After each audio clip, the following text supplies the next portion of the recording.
Olá, meus queridos amigos, muito boa noite. Muito boa noite aí para todos vocês. Começando, gente, com muito carinho, mais uma pílula noturna do nosso amado Evangelho. Hoje, quinta-feira, quinta-feira especial, né? A gente está abrindo aqui o Uninamastê para quem quiser entrar de hoje até domingo apenas. Aproveita que é a última chance de você estar junto com a gente nesse projeto lindo. E a pílula noturna, meus amigos, você sabe, é nosso bate-bola do bem. Você pergunta, com todo carinho a gente, né, recebe as suas colocações. Eu peço desculpa, né, perdão por não conseguir responder a todos. Gosto sempre de repetir isso aqui, mas na medida do possível eu tomo conhecimento dos questionamentos e a gente procura colocar respostas, né, diluída em outras perguntas. Meus amigos, tem uma pergunta recorrente que tem chegado para nós sobre cremação, né? E essa é uma questão que eu sei que, né, toca muitas pessoas porque é algo que não é muito debatido. A pergunta na prática é: qual é a visão da questão espiritual sobre a cremação? Então vamos direto ao ponto. Nós temos pouquíssimas informações, gente, a esse respeito, né? A informação que é considerada atual, né, dentro da linha espiritual, foi uma fala do espírito de Emmanuel, né, através de Chico Xavier, isso já há algum tempo atrás, claro, em que ele falava que o ideal, o aconselhável, quando possível, lógico, que muitas vezes não é possível, era que se deixasse o recém-desencarnado, né, ficar pelo menos uns 3 dias, 72 horas antes de levá-lo para cremação, já que muitos espíritos, infelizmente, ainda têm, né, um nível de apego à matéria um pouco grande, então esse período seria, digamos assim, um período razoável para que os amigos espirituais pudessem ajudar aquele mais apegado a se desligar do corpo. Bem, eu imagino, né? Quem não está familiarizado com esse assunto, abrindo a boca, você, como assim, Ricardo? O que você está falando, né? Pois é, gente, há mais mistérios entre o céu e a terra, como falava William Shakespeare, do que sonha a nossa vã filosofia. Só que é aquela história, né? Cada caso é um caso e é sempre importante a gente deixar isso muito bem claro. É o caso da doação de órgãos. É óbvio que aquele que doa seus órgãos com amor e com carinho não vai ter nenhum problema de chegar no mundo espiritual, que é a dúvida de muita gente, né? E faltar algum órgão no perispírito. Claro que não. Mas, se você é uma pessoa extremamente apegada à matéria, né? E infelizmente muita gente o é, pode ser sim, né? Que a pessoa sinta-se muito incomodado. Não por causa da doação, mas pelo apego à matéria. Mas de um jeito ou de outro, a pessoa incomodada ia se queixar de uma maneira ou outra, né? Com ou sem órgãos, né? E com ou sem cremação. Então, o que a gente aconselha é a vida real. Dá para poder esperar 72 horas? É o ideal. Mas na vida real, infelizmente, por uma série de circunstâncias, as famílias, né, não tem como fazer isso, pelo menos no Brasil. Em outros países, essa cultura é mais comum.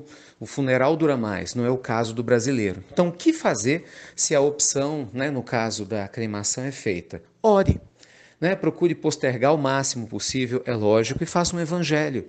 Não é? Procure conversar com aquele espírito que se desliga do corpo, agradecendo pela presença dele na vida física, né? Aconselhando ele a aceitar a nova fase na qual se encontra, seguindo com os amigos espirituais que certamente o estão aguardando nessa nova fase da sua existência, né? Já no mundo maior. E com muito carinho, com muito respeito, faça orações, cante alguns hinos dentro da sua crença, né? Dentro da sua religião, principalmente na religião ou das crenças que o recém-desencarnado tinha, já que ele vai se sentir feliz e se sentir bem em saber que aqueles que o amam tanto têm respeitado a sua vontade nesse sentido. Tá certo? É aquela história, né, gente? Existe o que é ideal, existe o que é possível. Tá bom?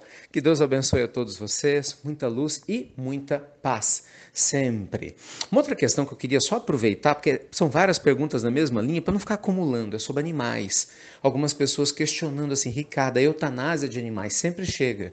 Ricardo, como fazer no caso de animalzinho que está muito doente? Será que vai prejudicar ele espiritualmente quando a dor é extrema e eu tenho que eutanasiá-lo? Não. Não, não é assim que funciona.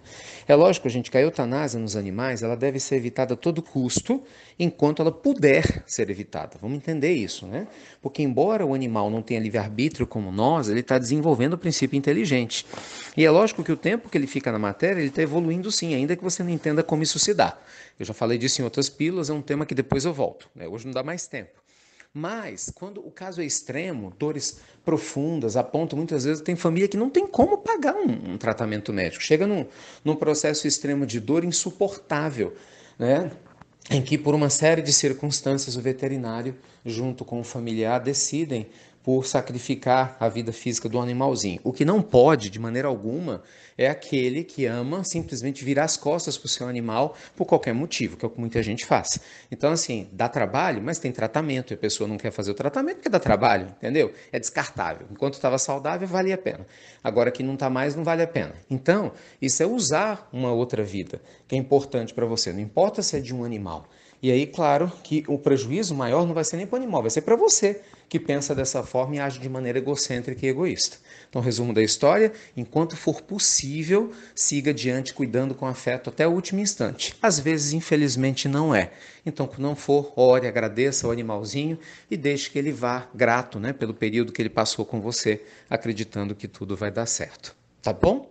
Meus amigos, muitas perguntas, né? Tempo curto, eu queria aprofundar mais em cada uma, mas assim, vão estudar, procurem mais informações, porque não falta informação a esse respeito. Deus os proteja, ilumine e me permita o convite, hein? O Namasté é aberto para vocês, um projeto maravilhoso, para quem não conhece, vale muito a pena conhecer, a gente lançou 2 meses atrás, esse é o 3º mês, estava as vagas fechadas, né? Em que você recebe muitos cursos e conteúdos da nossa parte, tem um suporte meu e da minha equipe, a gente tem encontros presenciais, vamos ter inclusive um agora em maio, né? Outro em julho, você tem conteúdos exclusivos, é uma maravilha, e um monte de gente que já está na primeira e na segunda turmas que entraram, graças a Deus, conseguindo resultados incríveis. Então, venha para cá, conheça o projeto, entre a sua doação, né? Quando você faz sua inscrição, tem uma taxa, naturalmente ela é renovada todo mês, você sai a hora que quiser, e ela nos ajuda a ajudar, ajuda a manter todos os projetos, né, que a gente tem, e consequentemente ajuda a ajudar. Tá bom?